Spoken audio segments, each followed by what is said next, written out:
to Uncle Moe's for family fun. It's good, good, good, good, good, good, good. Sounds good. Hello and welcome to Uncle Moe's Family Feedbag, where we look at the dizzying highs, the terrifying lows, and the creamy middles of seasons 1 to 12 through random episode generation. I'm, of course, always joined by my good friend Cal Reader. Cal, how are we doing today? I'm alright, man. How are you? I'm pretty good, man. I think I've started to say this the last couple of episodes, but I'm very excited for this one. This is Lemon Troy, Season 6, Episode 24, directed by Jim Reardon, written by Brent Forrester. The original air date being May 14th, 1995, and the chalkboard gag is the First Amendment does not cover burping. As always, Cal, what's your thoughts on this classic? It's like you said, it is a classic. It really is. I always remember.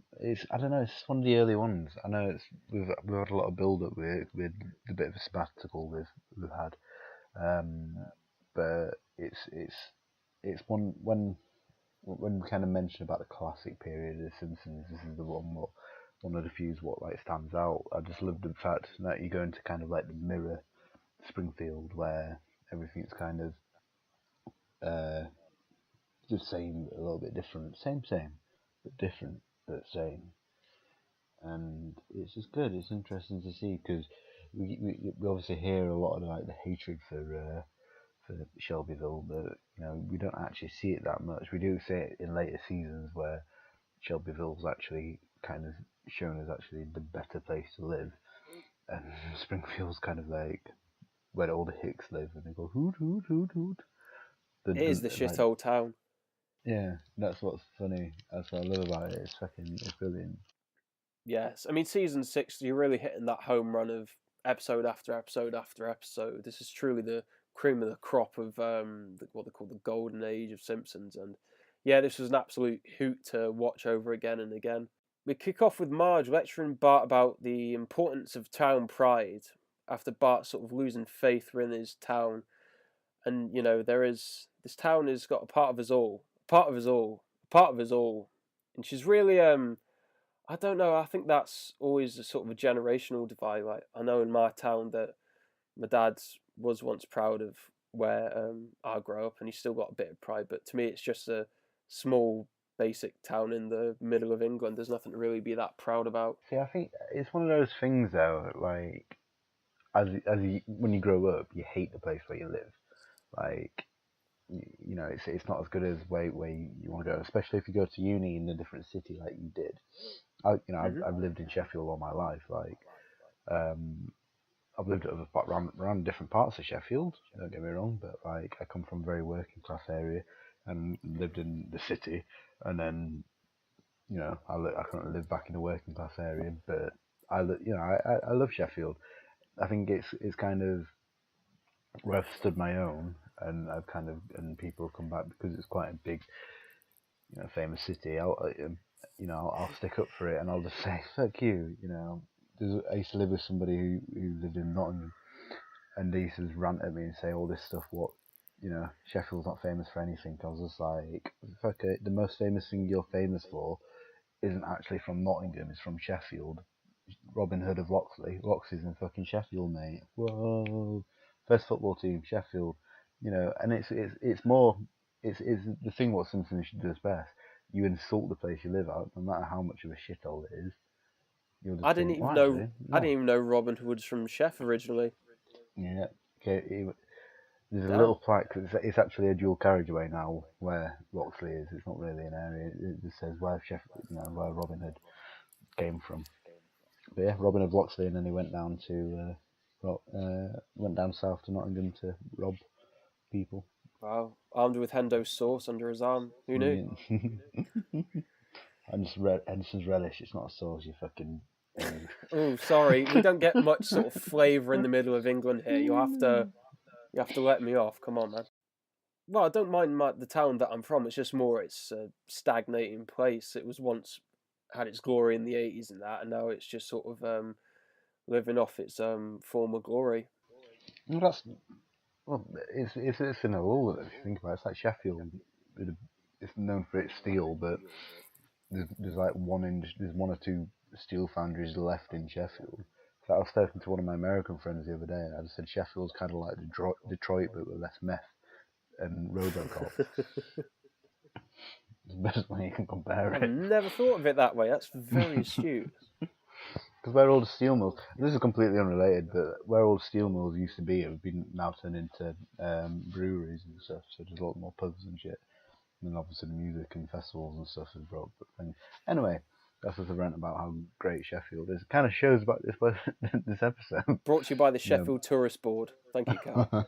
But Bart suddenly got this great sense of town pride once he realised, Marge has instilled it into him. He sees Nelson fishing for the local trout and hucking it in cars and through all other means. But then we reach the lemon tree, which happens to be the proper spine of the town. And the Shelbyvillian kids aren't putting up with any of it. I will say, I do like, I think the storyboarding and the artists really did a number on this episode, because everything about Shelbyville looks completely different. But again, different but the same. So you have their own Bart, their own Millhouse, their own big dumb bully types. So you can identify which one's which, and it's a really good watch, even This is it. visually. This is one of two Cal's fun facts.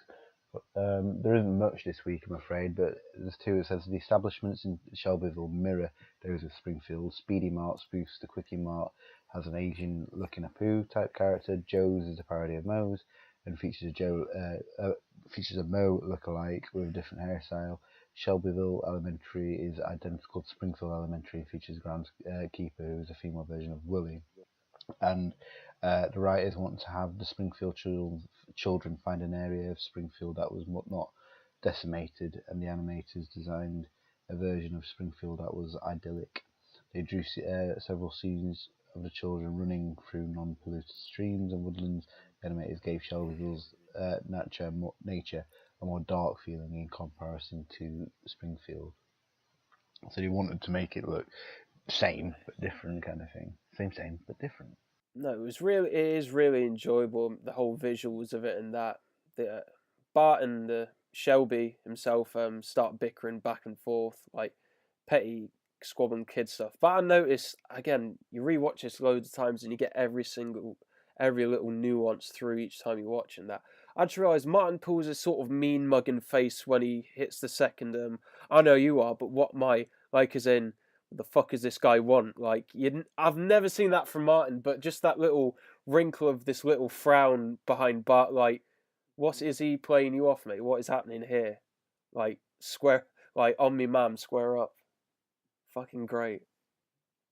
But yeah, they sort of wear off the Shelbyville kids initially, but then they'll get some payback on those pesky Springfield kids, so they go and devise a plan, which happens to be kidnapping, what I said before, the very spine of the lemon tree. Lemon tree grabbing. Yes. Lemon napping. It's a weird word. Lemon napping. Lemon napping, yes. It's kind of fun to say. Causing to a big lemon-geddon. Truly awful, truly awful. Oh, before I completely skipped over, Grandpa explaining the whole rivalry and why the lemon is connected to Springfield and why it's a big part. Some things never change. Hey, everybody, an old man's talking. Grandpa's the name. Did you know this tree dates back to frontier times? Shut up! With Shelbyville and Jebediah Springfield. But it's whether or not it's true, though, because Jebediah was obviously a pirate. Yes, he was a true scoundrel. Now it's just great dialogue, because again, you always get the town overused, the worst town that are either inbred or they're always, I don't know, it's like Gomorrah over there, it's just truly awful. They married their cousins. Yes. That's what we came all this way for, wasn't it? I like how that was his big driving factor behind it. It's brilliant. Yeah. I also like the made-up words, because Simpsons, every now and then, they're good at made-up words like cromulent and all that. Root Mom. I think I've tried searching this. I can't really place it anywhere, but I guess Root Mom would be like a sugary mush. But again, the fact of Jebediah, that's the third best thing to take pride in Springfield. Join me if you want to govern justly, live freely, and eat this fine plate thing I call root marm. But it is just like you said. It's the whole city rivalry. And there's a saying that a comedian says in England where it says people from Manchester hate people from Liverpool, and the only way they'll come together is if they find someone from Yorkshire. So then it's Lancashire versus Yorkshire, and then the only thing what brings them together is when a southerner comes up, and it's North versus South. And we're together, we're the North, we're the strong North. It's grim up north, and the only thing what brings them together is when the Scottish person comes, and then it's the English. The English are just we're strong together. We're brothers in arms and all that stuff, and we hate the fucking Scots. And then what didn't bring us together is when a French person comes along, and it gets wider and wider, and we'll only have true world peace. It's too true. When aliens come together, and we're like, we're human. They realise the lemon tree stone, so they have to fight back. Bart comes up with a great excuse of his well, it's not even an excuse, it's just Marge. She even says it. I choose to take those words literally, because Bart's going to teach some kids this lesson, because he's a tutor now.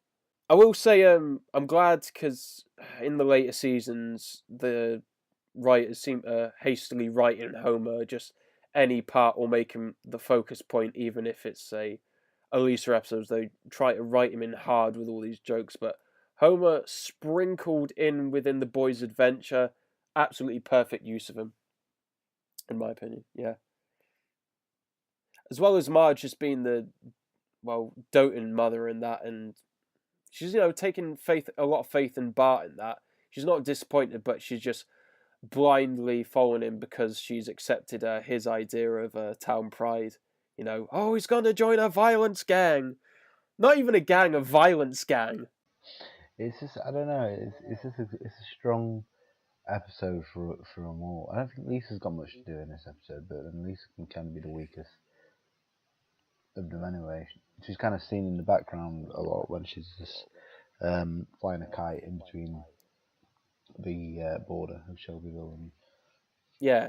Again, I thought that was great. Just even when you're playing as typical boys did, just we're soldiers, we're taking this seriously. There's a man down, and then there's girls just playing in the background. Just we don't care about this territory here. We're just gonna skip and skirt around. It's like on a school bus, isn't it? You're on like certain years, certain positions, and then you moved your way up to the back of the bus, kind of thing, and then you realise you were that annoying at year 7. Yeah, look at how far I'd come. Now I get to shit on all of them. I get to sit on the stools at the back of assembly now. Big man. See, we used to do this thing that, like, I think this is rivalry. It's just human nature just to hate the person. Like, with our primary school, we hated the year above us, and they obviously hated us, and then it goes up and up and up. But we used to play. It was basically like a wall of death. Because in a primary school where it was like Bulldog would just charge at each other and fight, and then we'd go back. And I didn't really want to fight. I couldn't really be bothered because I liked some of the people in the other year. So me and my mate was just like the entertainment. Whilst when everyone kind of like set themselves up and separated, we'd just do all stupid jokes and just push people and stuff like that. And then we'd like go, okay, and start, and then everyone just fucking attack each other again. You were the ant and deck of the Wall of Death. Basically. You had to present it, you had to do your cues, cut to commercial. Bart leads Milhouse, Nelson, Database, Martin and Todd into battle. I like how it's, even if it's for a very brief moment, he's laying out the old Vietnam storytelling. Okay, you're my best friend now, Milhouse. Martin's a smart guy, Nelson's the tough guy, and like you said, Rod's the religious guy that goes insane. That has to happen in every Vietnam film, doesn't it? Well, yeah, saw that definitely. every war film. Yeah. The religious guy just thinks it's not that much, or I don't know. This is a trope, isn't it? I've got my own little fun fact, but this is more from what I've gathered from other podcasts and that. The Database character, I'm happy to see him here. Matt Groening absolutely hates him because of his voice. Like, he used him in Bart's Comet the once and didn't sit well with him, but the writers tried to swing in him to other episodes, just sort of troll and piss off Matt himself. But again, him sprinkled in here, I think it's great. In fact, I think this dynamic of these 5 characters works really well because, I don't know, what would it be normally? Bart, Milhouse, Nelson, Martin, and a couple of the bullies. But with the inclusion of Todd and Database, it's something different. Yeah. I think they need to do that maybe more. like Ralph or something like that. Yeah, I agree. It kind of widens, makes more characters, and it makes it more feel, like I've got a bit of a group of friends. Matt Groening also called this episode a classic and said it was one of his favourites from the show. They go to track down all the boys there, and they split off into groups. I can't think of Bart and Milhouse's name, but I know Database and Todd have got the cool Team Strike Force name. But the most memorable, the best group together, are Martin and Nelson. Team Discovery Channel, brilliant. And again, you know what? This is my favourite bit of the show. Nelson and Martin together. What a combination! Working together. See, I do think Nelson can be a very underrated character. Sometimes when he's wrote well, he can be hilarious, and it's not just playing on him being poor or with his dad or whatever. But it is, I don't know. I think it's when he's done well, he's done well. Howdy, this is just a reminder that if you're enjoying the content so far, loving our podcast, loving the episode, go to facebook.com and search for Uncle Mo's Family Feedbag, a British podcast, and give us a like there. We'll update you on all of our exclusive content and posts as well. Also, if you're in the mood for a bit more Simpsons and more Simpsons podcast, go over and check out the 411 folks on Facebook and SoundCloud as well. They do lots of great impressions, great analysis of the episodes, and it's generally a good time. And now back with your regularly scheduled listening. Again, another fun personal fact for people listening to this podcast. Don't laugh, but I play Quidditch from time to time. And a way of promoting this sort of new league that was started up, I made my own sort of meme video, if you like, with Milhouse and with Nelson and Martin, I should say. I put my face on Martin, and then I put my good friend Joe, if he's listening to this, hello Joe, this is a little shout out. I put his face on Nelson's, and the joke is pretty much that the team we were playing for, we're all right, but we were never going to win outright. And then we picked 2 other teammates that were basically the bullies, and then my teammate Joe saves me from it, and there's a lot. Again, that's just a great scene in that, and it got a good amount of clicks there, and I'm quite proud of that. In fact, I'll stick that on the Facebook page so people look out for that in context when this gets released. But that is another one of my favourite personal scenes. Spring forth, Billy Protector, and save me! I believe this scene with the lemon tree in the car lot is very similar to... It's very Mad Max. In fact, I think that's what it's trying to replicate, the very Mad Max vibe of the dirty vagrants looking after something that's so precious in a postmodern world. Or... the very focus of a kid's world. Like they say, it's the backbone of their economy. Yeah, it's very Red Dawn, I think it's called. This is basically Russian. At the time, it was Russian. They did remake it where originally it was Korea, but then they CGI'd the North Korean flags out and made it just some non-disclosed country. Basically invades a small town, and it's just like a small team of like teenagers basically go and try and protect it and stuff like that. It's also very reminiscent of just little would be a small team just in enemy territory trying to blend in. You know what? That is a banging comparison. Actually, I never thought of it as a little Red Dawn, but yeah, it is because you got young men having to take back what's theirs and that, and yeah, that's a cracking comparison. It's alright, you like it. I'm trying to think of other ones. But yeah, a little bit like They Live, but that's more just one person, isn't it, really?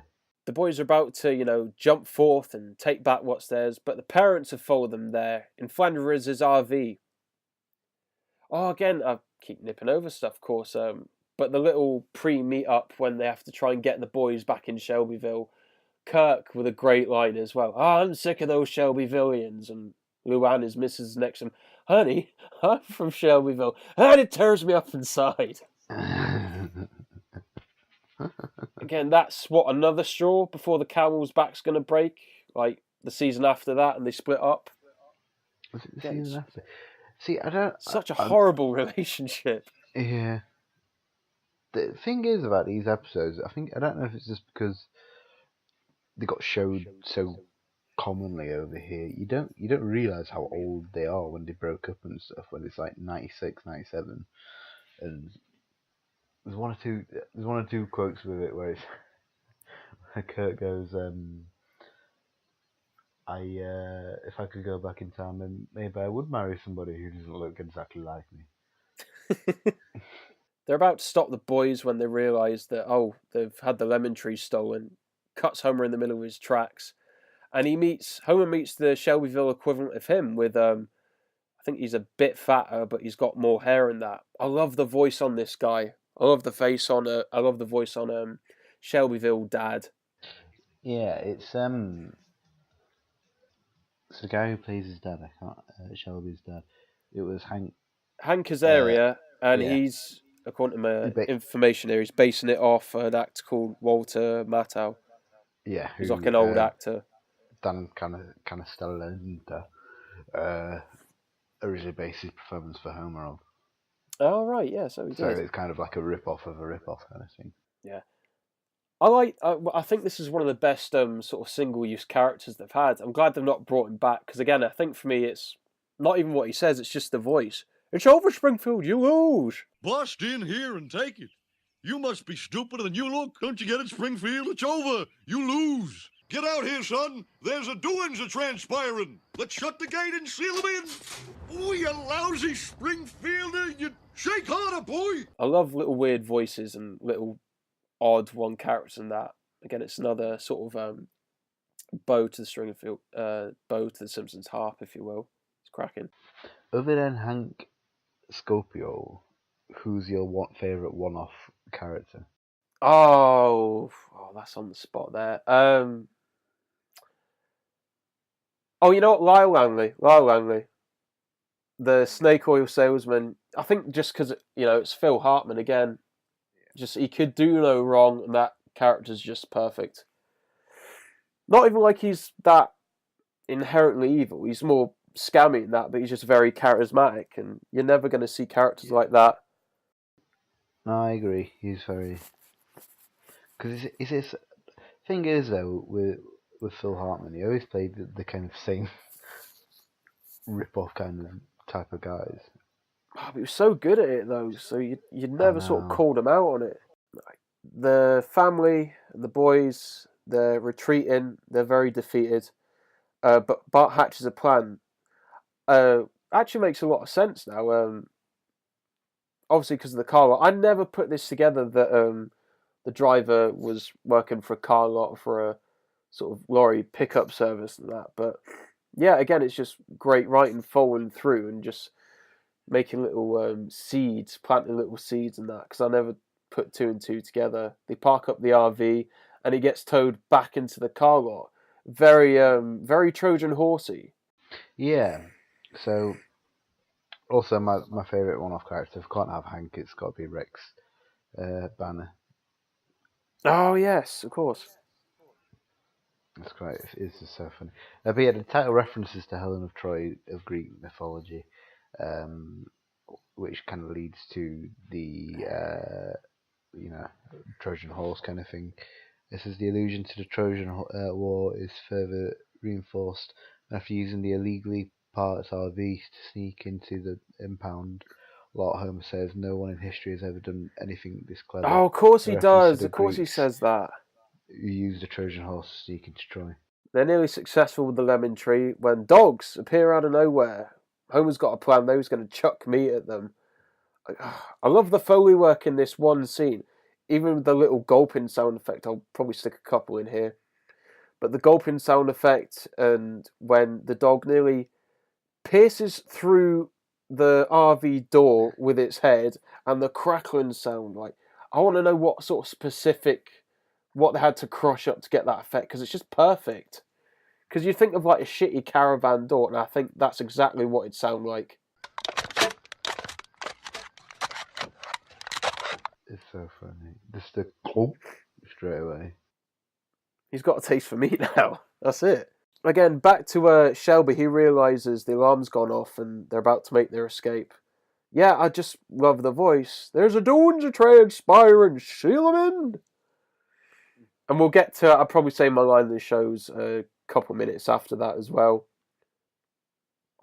Do you have your line of the show, Cal, if any? I don't know. I think it's just the whole at the beginning with Shelbyville, where he's just like, "Yeah, so we can marry our cousins." And he goes, "Yes, wait a minute. what?" My favourite one-off sign, I can never find it on YouTube. It's so stupid. It's Homer and Ned in the car, and he says something like, I can't remember it. I can't remember exactly. It is something like, something to do with Panther or something like that. A financial panther. Yeah, a financial planner, financial panther. Yeah, and Homer just says, he imagines this guy goes, "Mr. Simpson, you're way over budget. Get him, Sheba." I do remember that. Or when Homer becomes a fucking. Does that one, or does when Homer becomes a food critic, and he asks Santa's little helper for a quote, and he goes, "Rough, waff," and he goes, "You've been saying that all day. What about something different?" He goes, "Chewy." Chewy? It's just so stupid. It's a little smiley so face as well. funny. It's great. I believe they're in season 12, so through this generation, we will review them at some point, people. So fingers crossed that soon.